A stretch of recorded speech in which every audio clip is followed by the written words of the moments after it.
And now I'm here with Mr. With Mr. Josh Hill, back for a Song of Dan and Josh. Josh, how are you doing? I'm doing good. Hello, everybody. And we are here, who just joining us for the first time. We walk through every single chapter of A Song of Ice and Fire, George R. R. Martin's magnum fantasy opus, chapter at a time, trying to just break them apart. What makes them work, what makes them special, what makes them interesting, what makes them bad sometimes. Not a lot, though. Not a lot. I've read the books multiple times. Josh Hill has never read the books. Nope. First time. Exactly. And today we are discussing... Has it been a doozy? It has been. Good, I'm glad. An enjoyable right? doozy. Yes, right, the good kind of doozy. And today we are talking about Catelyn I. Yeah. I want to say it's... No, I want to say it's the first chapter, but I think there are a couple more yet to come. Oh. Because I'll be honest, I mean, it does still feel like we're in gear-up mode. Yeah. I mean, at this point, we're over 100 pages in. Bunch of chapters of just nothing happening, but I mean, a little bit happening. Nothing happening. There's no action, but there's plot movement. Like, we're moving somewhere. It's a story. You had to lay track before the train can get on. And we're definitely in laying track mode. I also want to point out again, like, we are not reading this book like people read books. One chapter at a time. A week. We're reinventing the way to read. We are. We're making reading cool. If anybody out there is reading along with us, how are you finding that, reading one chapter a week? Is that fun for you as it is for us? Anyway, so Catelyn I. What's your initial reaction to this chapter? What's the gist? The gist is that we're seeing Robb do some things, and we're also seeing perhaps a little bit of disconnect between people thinking about Robb's leadership. It's true. Karstark, which that's an interesting name. Karstark. Was everybody in the north of Stark somehow? The Karstarks and the Starks are distant kin. That makes sense. They're not friendly right now. They're getting a little bit of a disagreement. Yeah. So with young teenage Robb running things in the north. He also I don't know about his negotiating skills. I don't necessarily know if I would want Robb Stark as my agent, because he's not going to negotiate the best deal for me. Why not? He's going to negotiate a deal that nobody's going to accept. Because he basically is like, gimme, gimme, gimme, gimme. I want Ned's body. Yeah. I want his sword. I want all of these things. I'm going to give you a bunch of things you don't really want back. I'm keeping Jaime no matter what, but give me everything back that I want. And that's a horrible negotiating. Like, what kind of deal is that? Well, I mean, let's talk about that, because the heart of this chapter is they're at River Run, Robb and Catelyn and all the Northern Lords, River Lords, and they're just trying to negotiate. They're talking to this Cleos Frey guy who's a Frey prisoner. They're going to send him back to Cersei with an offer. Yeah, and the offer is basically Robb wants a lot of stuff. He wants Cersei to release his sisters, return Ned Stark's bones, give back Ice, Ned Stark's big old Valyrian steel greatsword, release the hostages Tywin has taken in battle, give him some southern hostages to take, because like hostages work that way in medieval times. Like, you took like a hostage and just raised him as your child, and like that was the insurance. I mean, that's what Theon is. Yeah, like to make sure their parents don't attack you. That's exactly what Theon is. So he wants some hostages. He wants to be recognized as an independent king of the North. So that's like Texas saying, like, recognize me as the country of Texas. Seceding from Westeros. He's seceding from Westeros. He wants borders to be respected, and he's going to keep Jaime. Yeah, he'll do that. Which is the biggest negotiating piece. Like, that is the piece that the Lannisters would want back. And he's like, give me all these things. I'm not going to give you my end of the trade. Which is fair enough. But like, you think that's unreasonable, the terms he's offering to Cersei? I think that I was going back and forth and seeing whether or not that was like he was being sarcastic with the deal, whether he was like, yes, I want all of these things. I don't think so either. But it had a little bit of a sarcastic feel where it's like, I know you want Jaime back. I'm going to ask for everything, and you're not going to get back what you want. I don't know. It just didn't seem like a very good negotiation to me. But, I mean, first of all, it's not really negotiation. Like, he's telling this Cleos Frey guy, give this terms to Cersei. He's not like negotiating like back and forth. No, but like if you're going to negotiate, if you're going to send out terms, maybe don't don't nuke the bridge before you can even approach it. Like, and Catelyn agrees with you. She says, like, you should have made the terms a little nicer. She's not going to do this. He's into it. Like, if you want to get those things, and that also kind of revealed to me a little bit, because Robb's a teenager. He's a teenage kid. Yeah. Like, he's not this grown adult leader. Like, he's not had a lot of experience. He's kind of been thrust into this. And that kind of signified that to me, where he's jumping straight to Z when you need to go through the rest of the alphabet to kind of finesse your way to getting the deal that you want. Sure. But he instead is like, no, just this is the terms. or these are the terms, give me everything that I want right now. And there's no, like, he might be able to get most of that if he was able to have a little bit of, working it a little bit up to that point. But he just jumped straight to, and that was immaturity to me, or at least that's how I interpret it. Well, as Sean Powers says, I think the offer wasn't supposed to be serious, but more rub their face in how much he's winning. Maybe. It's good too. But like, also, maybe not a good long-term strategy. Probably not. Have to see. I mean, here's the kicker for me. So he offers that deal to Cleo's Frey. Says, go tell Cersei my terms, and they're ridiculous terms. And Catelyn's like, you should have made those sweeter. But do you remember why Lord Karstark is mad and walks out of the room? He thinks those are too soft. He's angry. His son has been killed by the Lannisters in battle by Jaime. He doesn't want peace terms at all. No. He's like, why are we're being too nice? These terms are too good. So just the question is there, how do you negotiate that? Like, you think, and I think you're right that those terms are very harsh, but the reality is he has people in his army who think they're not harsh enough. Yeah. So how do you negotiate that? How do you do it, Josh? I'm not the king of the North, so I have no idea.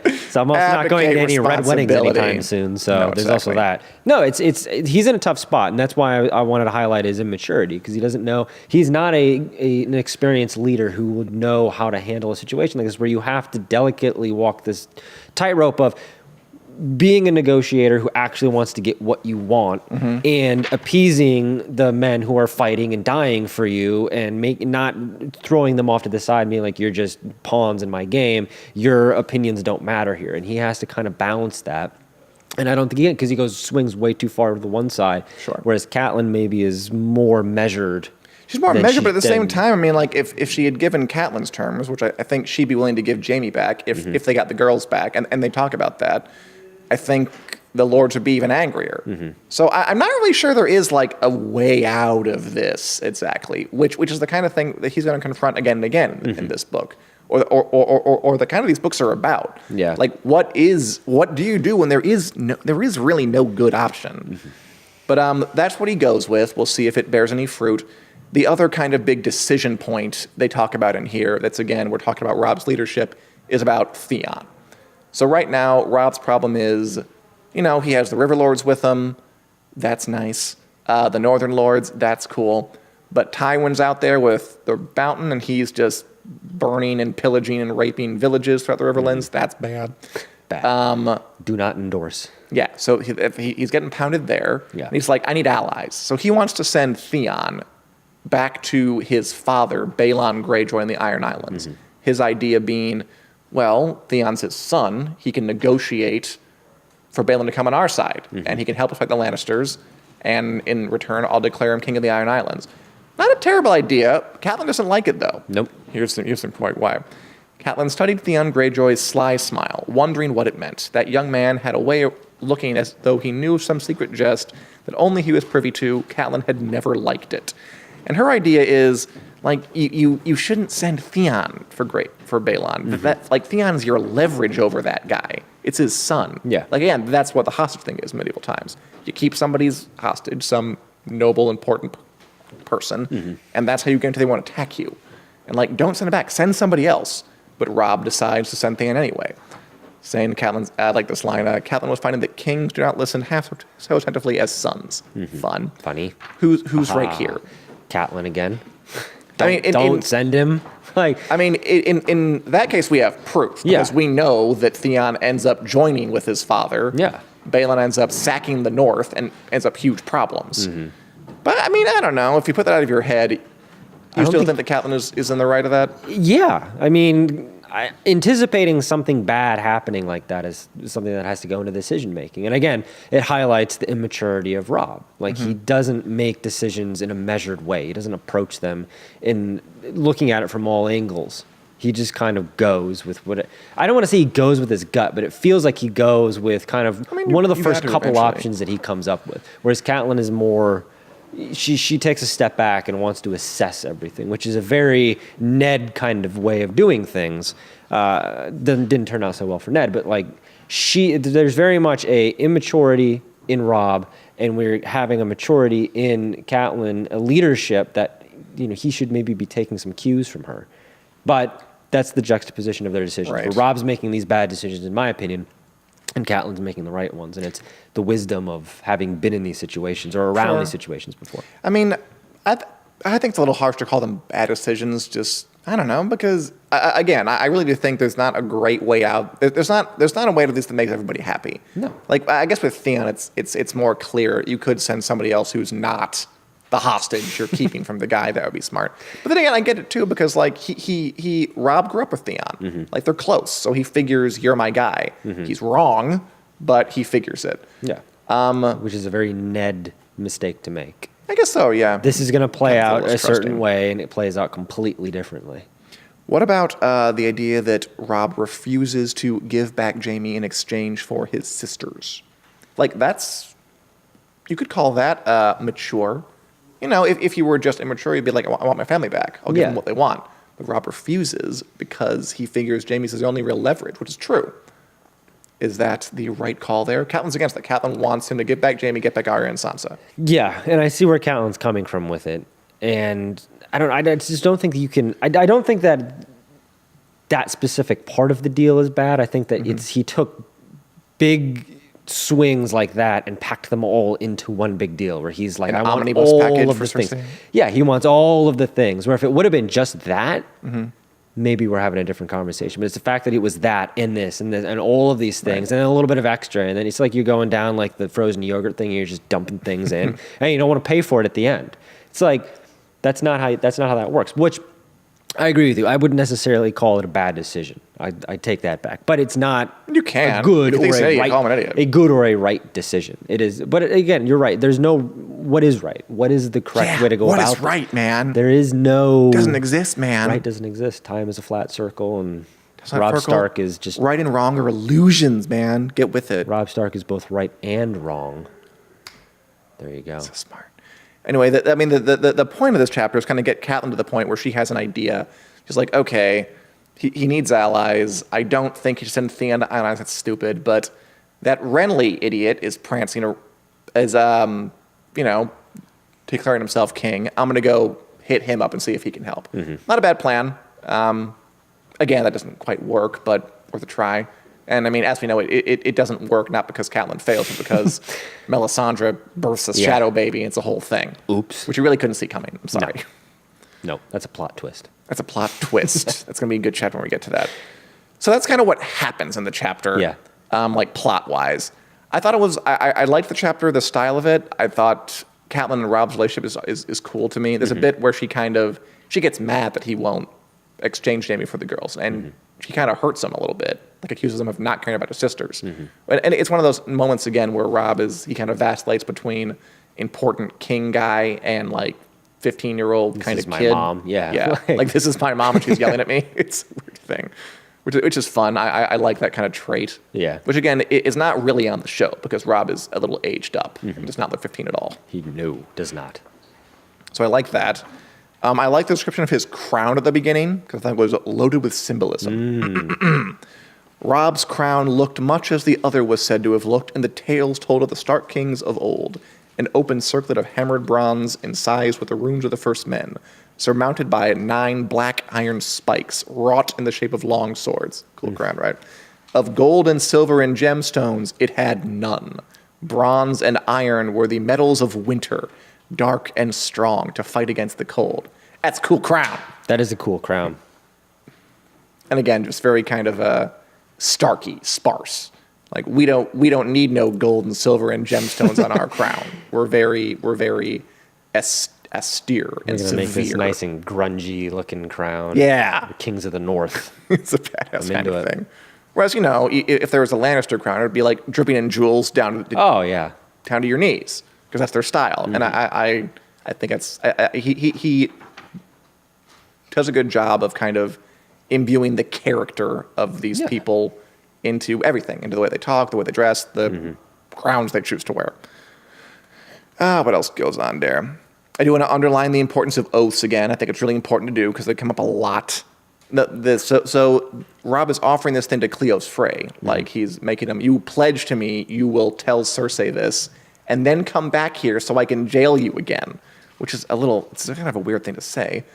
But he makes them swear an oath.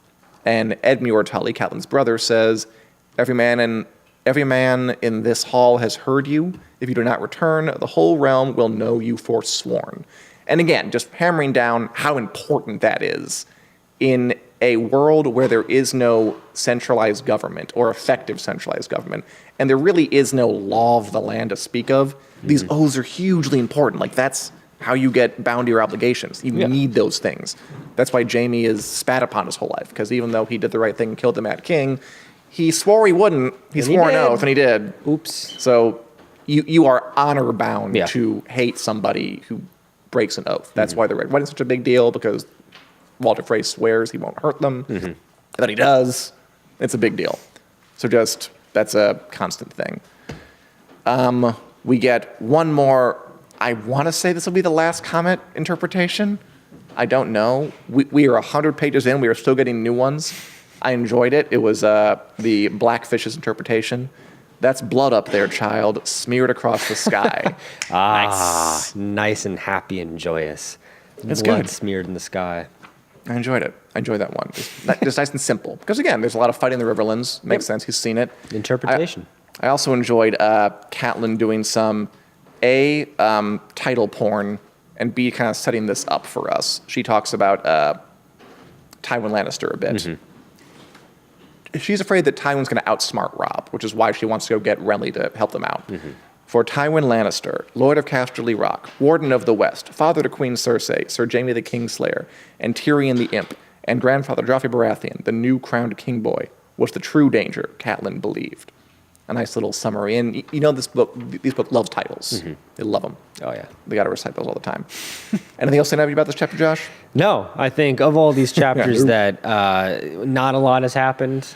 This definitely seemed, maybe it's because we're being conditioned to this point to know that not a lot is going to happen, but things do happen. It didn't feel like any of these other ones. It felt like it was kind of jam-packed. Oh, yeah. I mean, stuff. They're always jam-packed with stuff. I just think the difference between, like, plot momentum and just richness and symbolism and character and, like, the juicy things that make a good book. I mean, like, I think all the chapters are good. The juice, yes. Just OJ's all over this thing. I think all the chapters have been good. Just not a lot's happened yet. But again, you know, we're reading them one at a time every week. And by the way, Sean asked, what's your theory of what happened to that crown after they surrendered? And my answer, Sean, I don't know. I have no idea. I kind of forgot that was a question. I guess we'll get to that when we get to it. There you go. You heard it here first. And Kenny Adamo said, I am looking forward to the Game of Thrones Oreos. And I agree. You looking forward to that? I am too. You know what would be perfect? Have you heard about that? I have. You know what a perfect setting for Game of Thrones Oreos would be? What's that? A Game of Thrones Facebook Live show. That's a really good point. People can watch us eat the Oreos, and then later they can listen to it. That's the world I want to live in, where somebody's on a treadmill listening to us talk about books, eat Oreos. Come on. Me too. That's my dream. Let's make it happen. And finally, vocabulary. Just one word I wanted to point out. This actually comes up quite a bit. Yeah. Like, on the show even, they mentioned this. Cat's paw. Cat's paw. A person used unwittingly or unwillingly by another to accomplish the other's own purpose. It's good. It's a good word.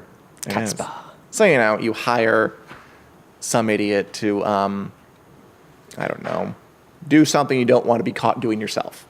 He's your cat's paw, or she's your cat's paw. There you go. You said in daily life. Anything else, Josh, before we adjourn and start reading Tyrion 2 for next week? All right. No, I'm ready for Tyrion 2. All right. Well, thanks for joining us, guys. We'll be back here next Wednesday, 4 p.m. Central Standard Time. More Game of Thrones news, more Song of Ice and Fire discussion, more John fiction deep dives, and more A Song of Dan and Josh. Signing off. Thanks for watching.